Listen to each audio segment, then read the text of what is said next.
Hey guys, welcome back to another episode of Deanin It Yourself. In today's video, we're going to be talking about valves. If you need to change your valve under your sink, stay tuned to the video and I'll show you guys exactly how you can do it. You can get this done in no time.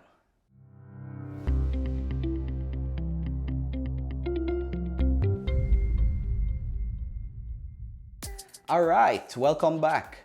In today's video, we're going to be talking about valves, shut-off valves in particular, under your sink. Here, I'm in my bathroom, underneath my vanity. I got some old valves that I'm going to replace because I'm planning on updating my faucet. So if you guys want to change your valves to something like this, stay tuned to this video. I'll show you guys exactly how to do it. The steps aren't that complicated, and with a few simple tools, you guys will be able to get it done. All right, before we jump into the video, I got two things I want to get out of the way. One, I want you guys to hit that subscribe and like button.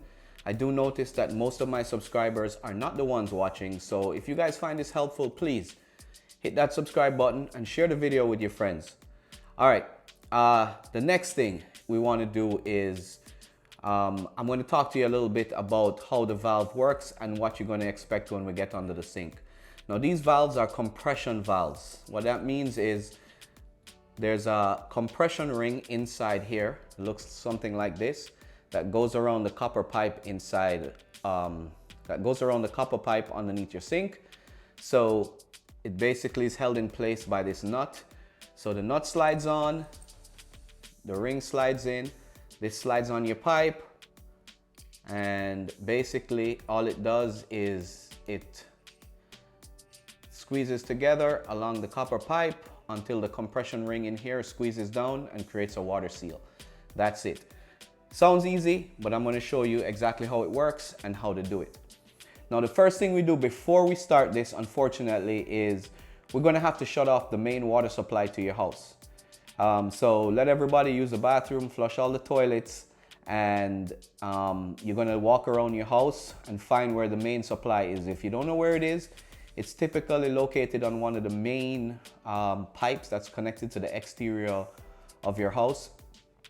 Just take a look outside, walk around, you'll see some sort of valve out there that's connected to one of your spigots or your outdoor hoses, and just close that valve and it will shut off the water to your house.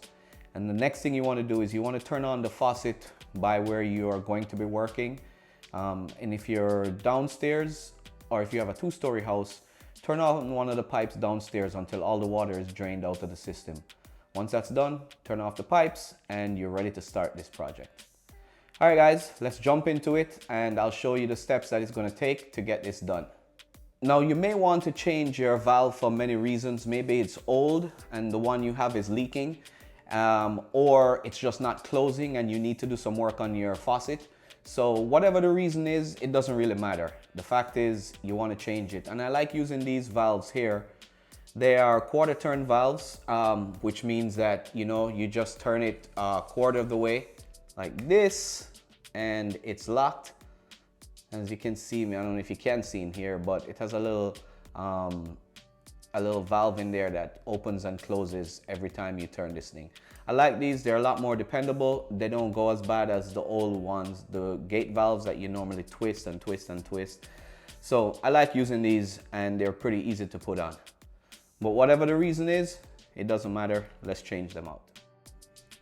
Once you guys are underneath the sink, the first thing you want to do is you want to make sure you close all your valves and grab yourself a container to catch some water, whether it's a little Tupperware or a bowl or something. Just have that handy because you may have some water that comes out when you remove the valves.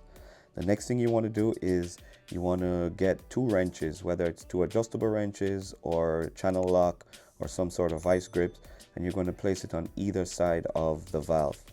Now you're going to turn them in the opposite direction until the valve breaks loose. Now, depending on how old your valves is, this may take a little bit of work, or if they're fairly new and in good shape, you should be able to break them loose with no problem. Once you have the valve, the nuts loose, you can just go ahead and loosen it until they separate, and then you should just be able to slide off the valve. Now, once you have the valve off, the next thing you want to do is you want to slide off the retaining nut and the compression ring that's on your pipe. In my case, it came off relatively easy, but in some cases, this compression ring may be on so tightly that you won't be able to pull it off. If that's the case, you know, there are much of different options that people use, whether you use a little hacksaw and kind of cut it. But what I would recommend is you get this compression ring removal tool. It's pretty easy. It just slides into your existing pipe and you just tighten it down and screw it until it pulls the compression ring off. I'll leave a link in the description if you guys run into that problem, and you'll be able to buy one and pick one up for pretty cheap. It's well worth the investment because it's going to save you a bunch of time. So yeah, if that's the route you need to take, then you just use the tool to remove the compression ring.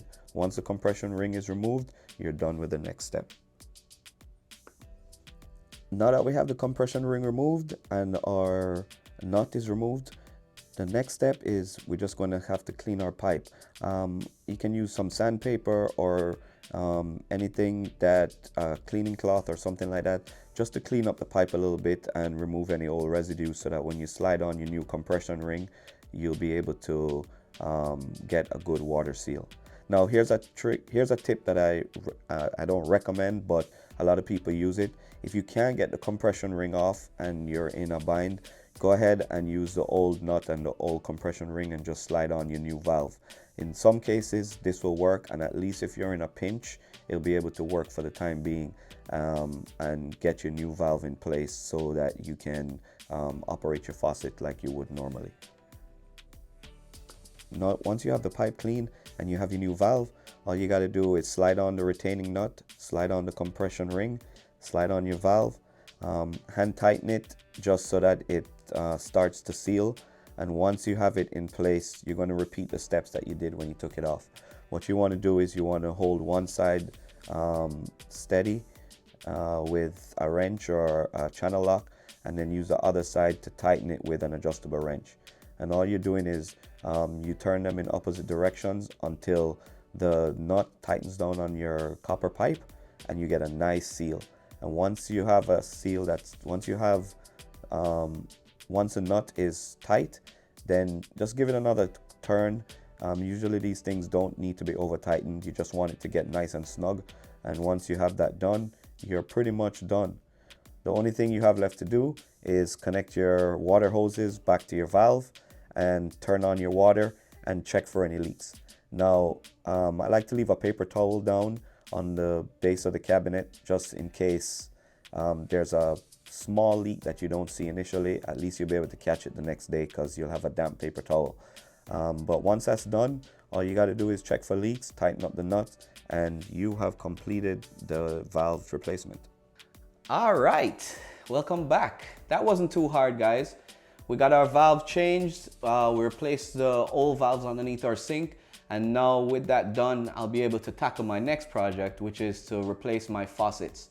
If you guys did find this helpful, please don't forget, share this, give me a thumbs up. And until next time, I'll catch you in the next video.